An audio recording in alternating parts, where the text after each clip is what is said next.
can be an asset to GSX. Hindi ako mangingiwan. Dahil alam ko ang pakiramdam ng maiwanan. Kaya pag nakapasok ako sa Brotherhood, sinisiguro ko, walang iwanan. Ay, ginagawa mo sa ate mo. Ate is sick? Alam ko kung O, check ate. gusto ko maging kasi big time ninyo. At sa mata na lang ang nata easy. Pero yung tulong na makukuha ko sa GSX, Mami din. Check ate, check. Pag-iisis ko rin mga Yan, masira na kasi yung mga laruan niyo. Yo, let's go! Hey, DJ Mackie, yo!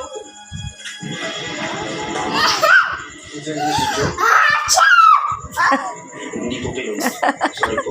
Hard work na Oh, that's not her water. ang bahala rito. Come.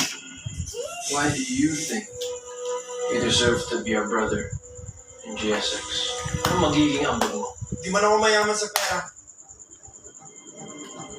Pero mayaman ako sa pangarap.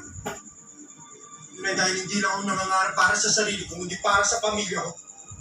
At gagawin ko lahat para matupad yun. At alam ko matutulungan niyo ako doon. Gagawin ko lahat para makapasok sa GSX.